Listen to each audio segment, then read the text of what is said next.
कि बजमन गोविंदा गोपाला हरि का प्यारा नाम है।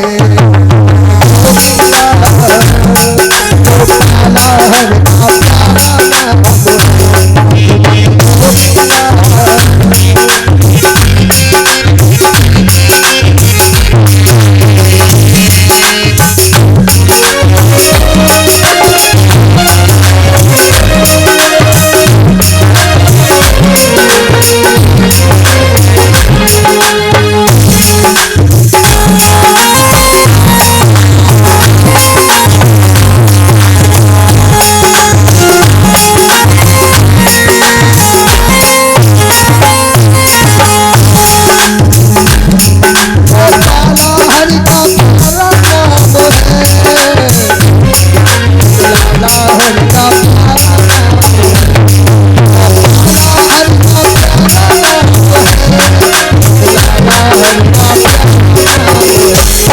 मन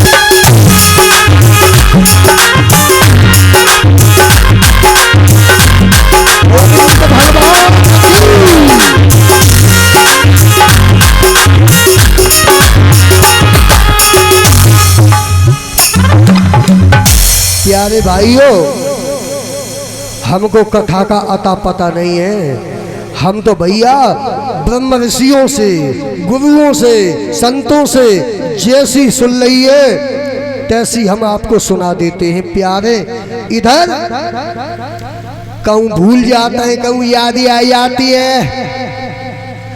अश्वत्थामा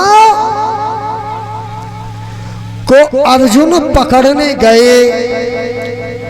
अश्वत्थामा ने प्राण बचाने के लिए और ब्रह्म शक्ति को चलाया। अर्जुन जान भी नहीं पाए। भगवान गोविंद ने कहा ब्रह्म बाण का उत्तर ब्रह्म बाण ही है, अर्जुन चढ़ाओ।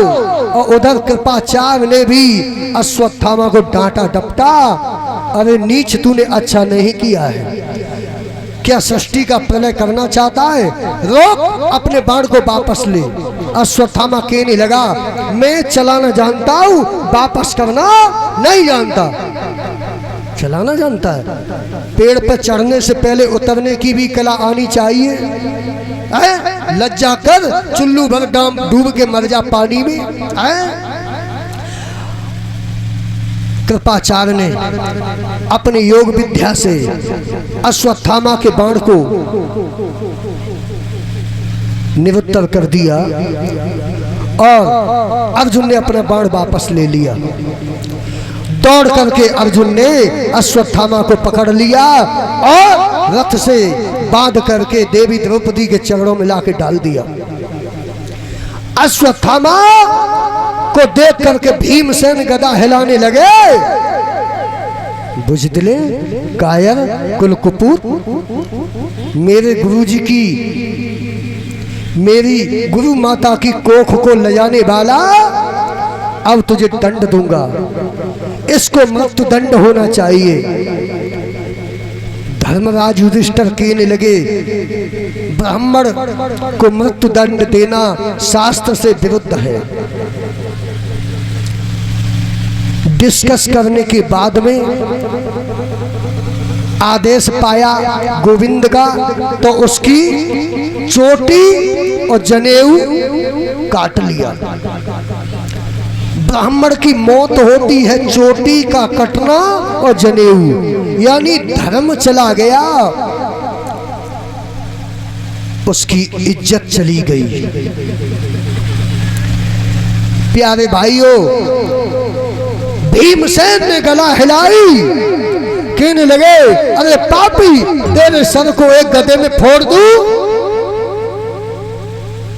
अर्जुन ने धनुष की टंकार की। पापी, तेरे साथ क्या किया जाए, और बताया कि तेरे साथ क्या किया जाए, तूने काम मरने का किया है। देवी द्रौपदी सामने आ गई, कहने लगी हे आर्य, वीर पुत्रों, बहादुरों, आप ही हो जो बहादुर होते ही, क्षत्रिय होते ही वे कभी भी महिला पर, साधु ब्राह्मण पर, गाय पर, दीन दुखी पर और पीठ दिखा के भागने वाले पर कभी वार नहीं करते। क्षत्रिय का जो वार होता है छाती पर होता है, पीठ पर जो वार करता है वो गद्दार होता है। पीठ पर जो करता है वार वो क्षत्रिय नहीं, वो होता है गद्दार। प्यारे भाइयों, अश्वत्थामा ने काम मरने का किया, लेकिन देवी द्रौपदी ने उसको छुड़वा दिया।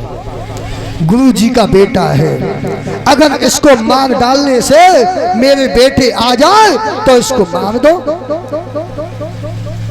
नहीं आ सकते। प्यारे भाइयों, तब उसे छोड़ दिया।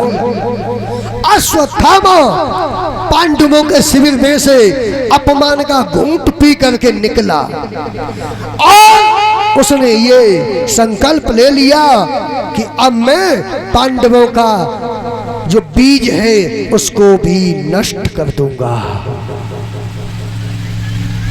भैया, दो तरह के अपराधी होते हैं,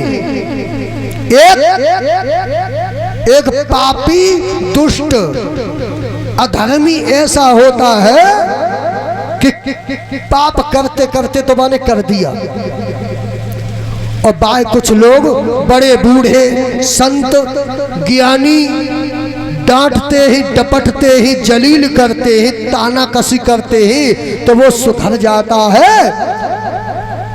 और एक पापी होता है रावण बुद्धि का, वो सोचता है मैंने पाप किया है शान से और मरूंगा भी शान से।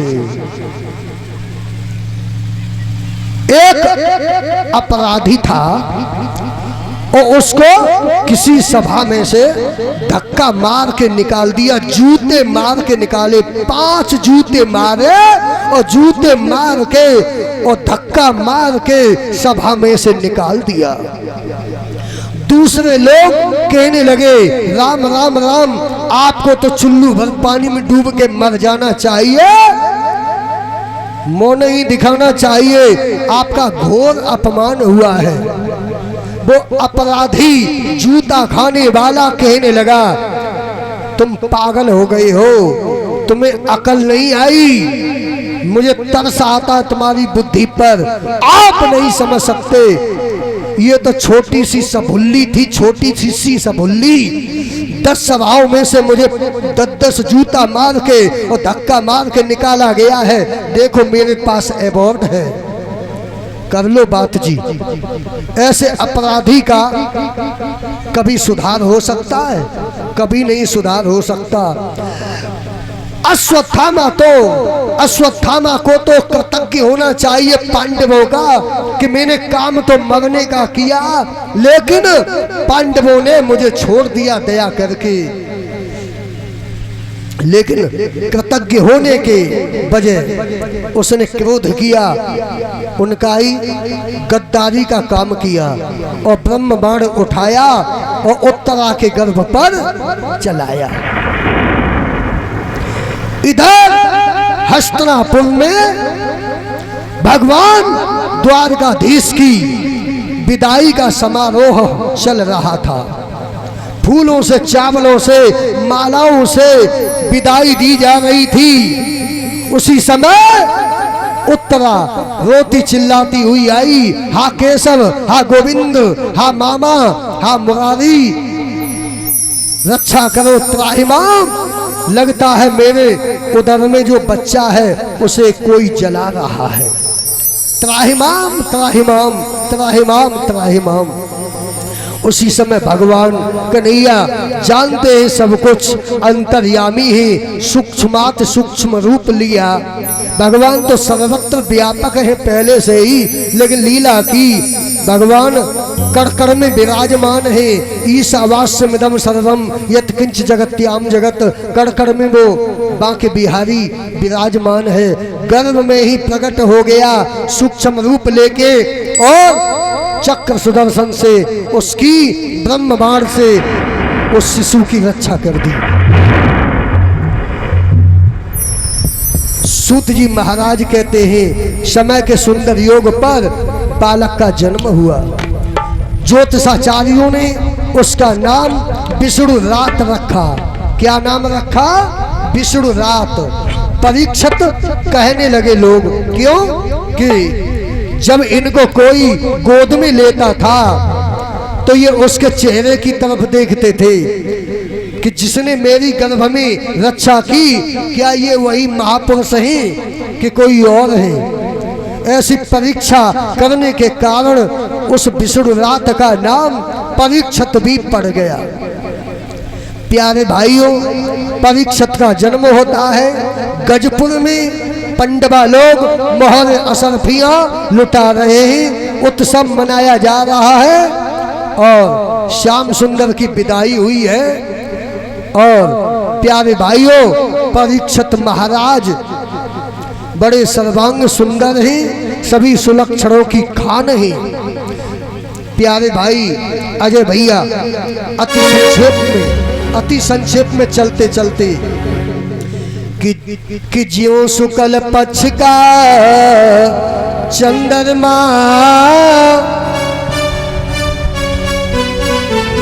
क्या बात है भैया। तो हम गइए, तो कथा सुनाइए। एक बार ताली लगाई दियो। हमने अपने जीवन में बहुत से आर्गेन मास्टर देखे, आर्गेन मास्टर बहुत से देखे, लेकिन ये तो बहुत विलक्षण है। हम मुंह से निकालते हैं, बस वही टून बाबा को दे देता है। इस खुशी में ताली लगा दो भैया सब।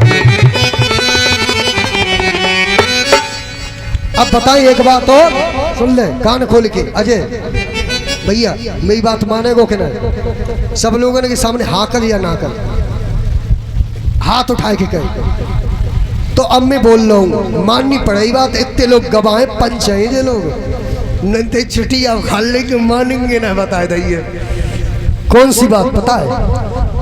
कथा सम्राट स्वामी आधार चैतन्य कहते थे कि नारद चैतन्य के बिना मैं अधूरा हूँ।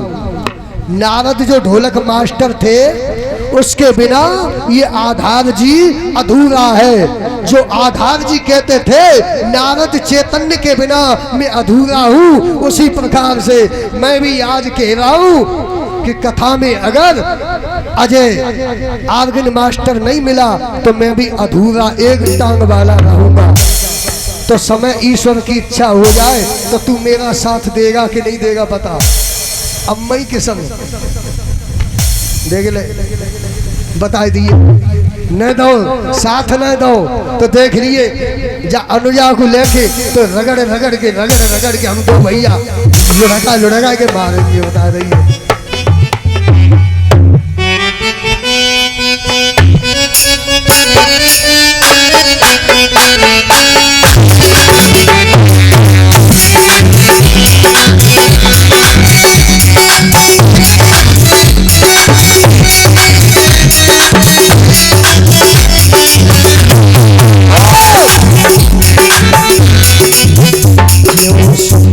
पक्ष का चंद्रमा, जो सुंदर पक्ष का चंद्रमा, दिन पर दिन बढ़ता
बात है, बनेगा दाल भात है, खाएंगे साथ साथ है।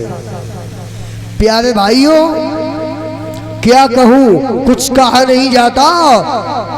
पंडवा लोगों उत्सव मनाते ही ब्राह्मणों को सुवर्ण गैया लुटाई गई, याचकों को अयाचक बना दिया गया, परीक्षित बढ़ने लगी। और जब ये 18-20 वर्ष के हुए तब पांडव लोग अपने पोते को, अभिमन्यु तो वीर गति को प्राप्त हो ही गया था, गर्भ में छोड़ गया था। अर्जुन, भीम, नकुल, सहदेव, धर्म, इनको हस्तिनापुर का राजा बना गए और कहा प्रजा का सुख ही राजा का सुख है, प्रजा का दुख ही राजा का दुख है। धर्म नीति का उपदेश दिया है पांडवों ने परीक्षित को। आप देवी द्रौपदी को लेकर के हिमालय की तरफ चलने लगे। वो समय कौन सा था और आज हम कितने बजे छोड़ेंगे जानता हो? कौन कौन मैया और बबुला ऐसे ही जो हाथ उठा देंगे? सत्य उठाइयो।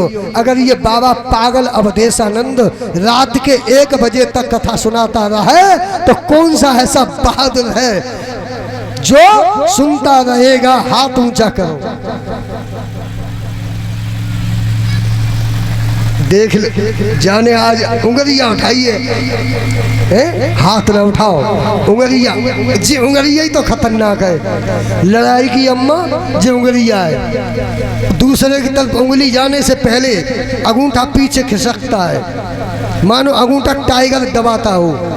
तो अंगूठा ये कहता है कि दूसरे में दोष देखने से पहले आपा खोज, बुरा जो देखने में चला बुरा न मिलिया कोई, और जब दिल खोजेगा आपड़ा तो मुझसे बुरा।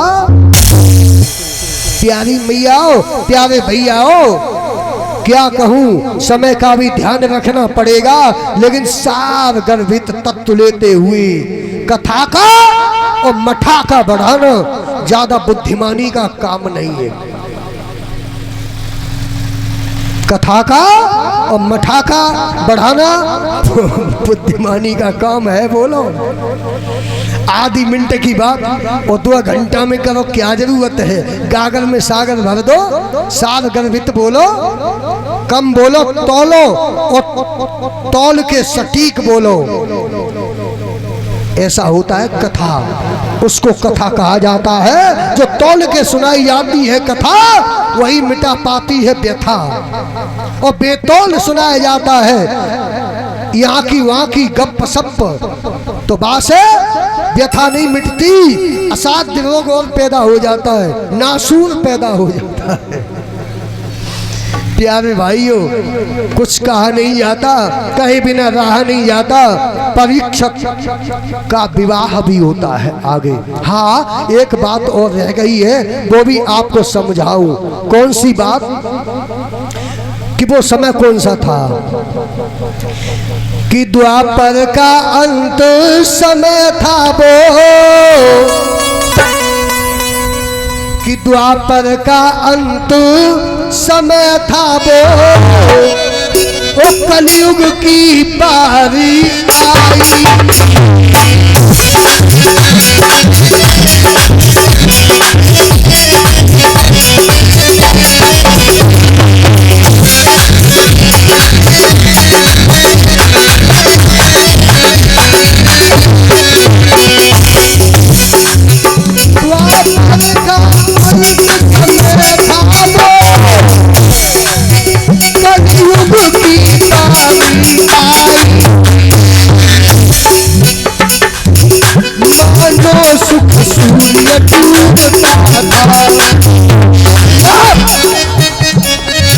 मैंने कहा था थोड़ा साजबाज की आवाज हल्की नेक, 1 पॉइंट थोड़ा कम रखना चाहिए। और साज बजाने वालों को मैं कहना चाहता हूँ, जब मैं गाऊं तो थोड़ा स्लो हो जाना चाहिए। द्वापर का अंत समय था वो, कलयुग की बारी आई थी। मानो सुख सूर्य डूबता था, है मानो सुख सूर्य डूबता था। दुख में अधियारी छाई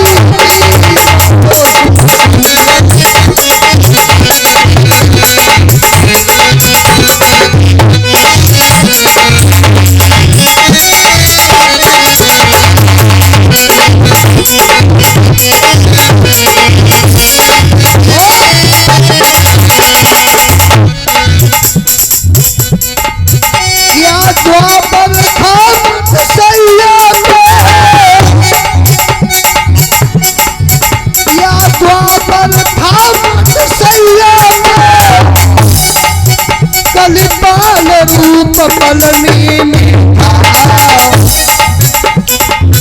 पापों का उदय हो रहा था, पापों का उदय हो रहा था। पुण्यों का रवि ढलनी में उदय हो रहा था।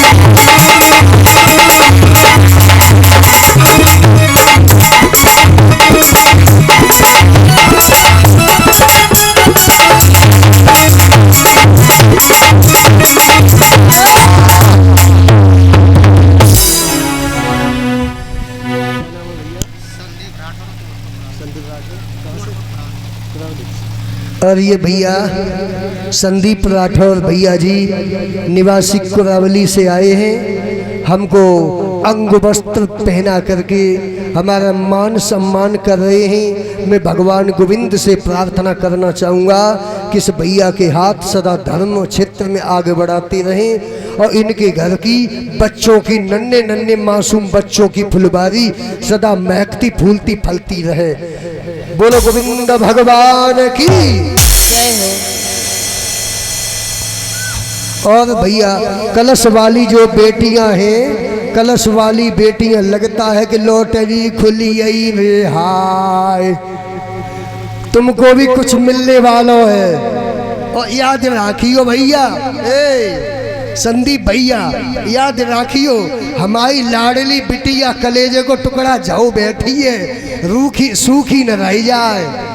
हाँ ले लिए हम तुमसे लड़ झगड़ के ले लिए, समझ गए। तो ये भैया समस्त कलश वाली कन्याओं का और समस्त व्यास स्टाफ का और हमारी बेटी प्रियांशी का भी सम्मान अंग वस्त्र से कर रहे हैं। भगवान गोविंद इनके जीवन में आध्यात्मिक और सामाजिक उन्नति के मार्ग खोलते रहे। ये काम भी चलता रहेगा और कथा भी चलती रहेगी। एडवर्टाइज करने के लिए कितनी भी करते जाओ, कथा का मठाका बढ़ाना बुद्धिमानी का काम नहीं है। प्यारे भाइयों, वो द्वापर का समय था और पंडवा लोग इनको सौंप के चले गए और परीक्षित का विवाह उत्तर की पुत्री इरावती के साथ हुआ। उपाध्याय जी सारी भागवत के अंदर नवलदे नाम नहीं आया है। ये परीक्षित की पत्नी नवलदे थी ऐसा बताने वाले कवि ठाकुर शिवराम, बुद्धादास, पातीराम और विनीत जैसे थे, वरना 18,000 श्लोक की भागवत में कहीं भी नवलदे नाम नहीं आया। भागवत में जो नाम आया है उत्तर की पुत्री इरावती का नाम आया है। जा इरावती के साथ पाण ग्रहण संस्कार हुआ है और या इरावती के गर्भसु परीक्षित राजा के 4 बेटा पैदा हुए। जन्मेजय, श्रुतसेन, भीमसेन, उग्रसेन। और ये महाराज परीक्षित एकदम से बलवान है, बुद्धिमान है, साधु ब्राह्मणों के सेवक हैं, प्रजा धर्म परायण है। एक दिन ये महाराज परीक्षित जंगल में शिकार खेलने के लिए चले ही घोड़े पर बैठ करके। तब क्या हुआ? तब भैया, अरे भैया, निका लोगन को निका आनंद आ जाए। जे समझ रहे होंगे कि बाबा ने गायकी न करता, निक थोड़ा कुरावली मास्टर बन जाते थोड़ी देर के लिए। कि जाता था बनखंड में देखो दिल्ली राई,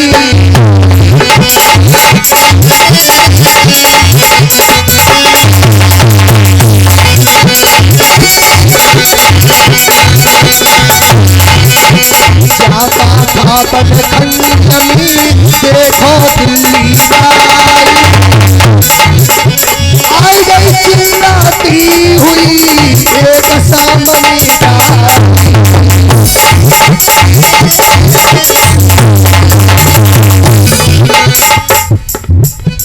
एक गाय को देखा और गाय और एक बैल को देखा, लंगड़ाते हुए हाँपते कांपते चले आ रहे थे।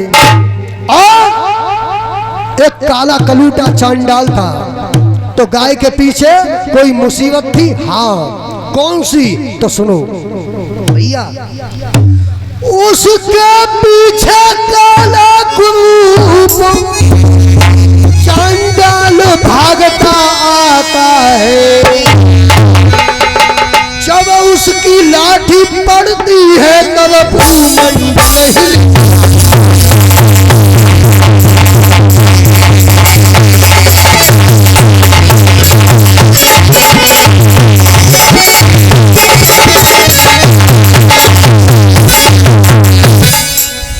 जब उसकी लाठी पड़ती है तो भूमंडल कांप जाता है। और वो गाय और बैल लंगड़ाते हुए आए, आंसुओं की झड़ी लगी हुई है। परीक्षित महाराज से रक्षा की गुहार लगाने लगे और कहने लगे, क्या कहने लगे? कौन है आज मेरी लाज बचानिया,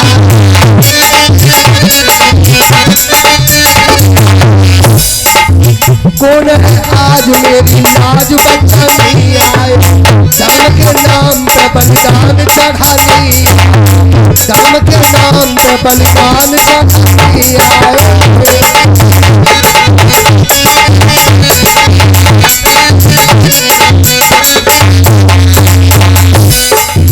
देश की जात की मर्यादा निभानी आए।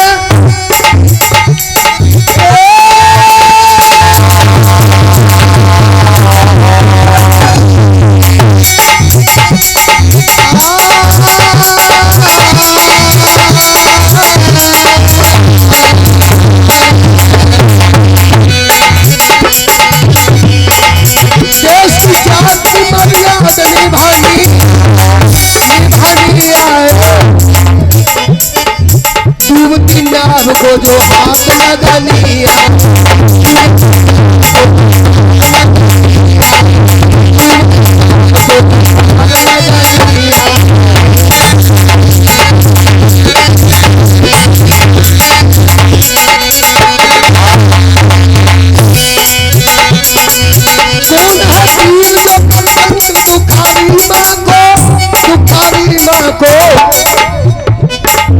बेड़ियां काट के आजाद बननिया,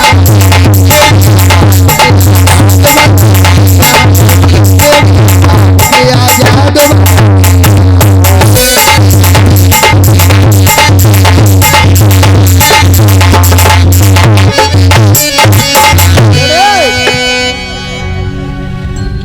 कौन है रे तू जो तूने गाय पर उंगली चलाई है, जो गाय पर जो तूने उंगली चलाई है तेरी दोनों हाथों को काट दूंगा। जो तूने गाय पर आंख चलाई है तेरी दोनों आंखों को नोच करके पैरों तले रगड़ दूंगा। कौन है बता। कलश वाली कन्या हमारी जितनी कन्याएं रह गई हैं सम्मान से वंचित जो रह गई हैं, जिन्हें सम्मान नहीं मिल पाया है, वो यदि मेरी आवाज सुनती हो तो कथा पंडाल में आकर ये भैया सम्मान कर रहे हैं सभी कलश वाली कन्याओं का। जो कलश वाली कन्याएं हमारी सम्मान से रह गई हैं, इनका नहीं हो पाया है, वो अपना कथा पंडाल में आकर सम्मान ग्रहण कर लें। भैया अब तो परीक्षित ने हाथ में तलवार ले ली, कहा ये गाय कहने लगी, हे धर्मावतार मैं गाय नहीं हूँ, धरती हूँ। बैल बोला मैं बैल नहीं हूँ, मैं धर्म हूँ। जब जब ये कलयुग आता है तब तब लोग पाप और अधर्म के प्राण हो जाते हैं।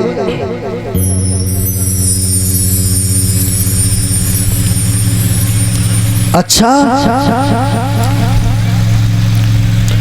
धर्म को छोड़ देते लोग। हाँ कहने लगे परीक्षित लाल क्या समझ लिया तूने मन में, धर्म का जमाना बीत गया। रे धर्म कहने लगे रे नीच धर्म यदि नहीं रहा तो धर्म अंश तो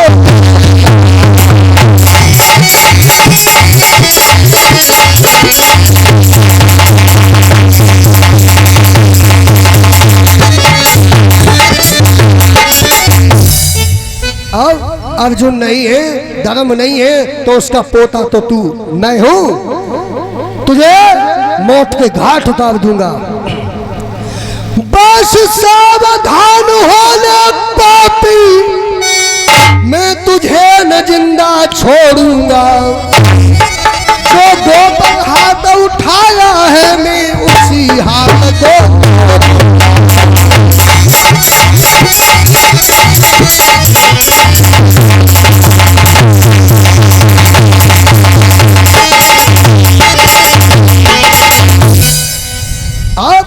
तुझे मारना ही पड़ेगा, तुझे दंड देके ही रहूंगा। कि जब चाह वीर परीक्षित ने मारूं तलवार करके,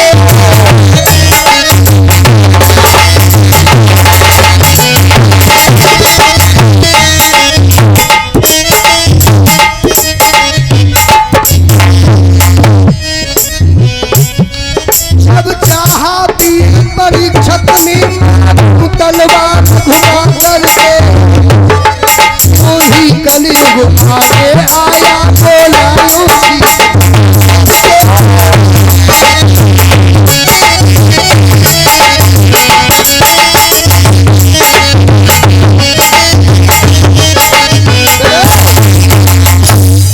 अब तो कलयुग डर गया, पैर पकड़ लिए, कहा मुझे मारोगे तो ब्रह्मा का नियम टूट जाएगा। अच्छा खैर साधु ब्राह्मण के ऊपर तू दया कर, तो मेरे रहने के लिए स्थान बता दो। तो परीक्षित कहने लगे जा जगह चोरी होती हो और हिंसा होती हो, मांस खाया जाता हो, जुआ खेला जाता हो, ऐसे 4-5 स्थान में तेरा निवास हो। जिस जगह जुए की बाजी हो, झूठी गपोड़ियां चलती हो,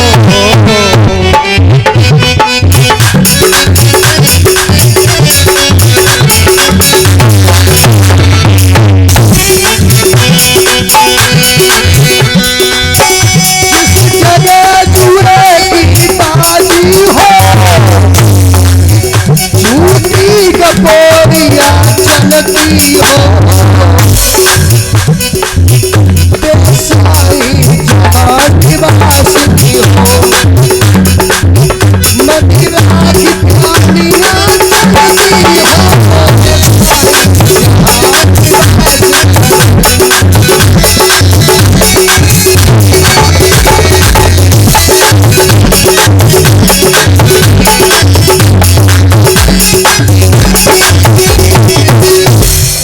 तो आए हाथ जोड़ तू दादा माने गयो मैं सत्य बताऊं ईमान की बात ये है ये सब चीज में गाना नहीं चाहता हूँ लेकिन जब पब्लिक रुकेगी ना ताकि मैं मुझे आधार बाबा बनना पड़ेगा बिजनेस भी बनना पड़ेगा। अरे भैया थोड़ा वो संगीत हो और देखो मैयाओ भैयाओ जे बाबा लोग और जे पंडित लोग जे पेट के लपेट के चपेट के होते हैं जब इन्हें खाए को अच्छी नीक चीज मिल जाए तो जे का सोचते हैं रोटी हो दाल हो हरी सब्जी हो और सलाद टमाटर की और खीरा की हो और ताके साथ में अचार हो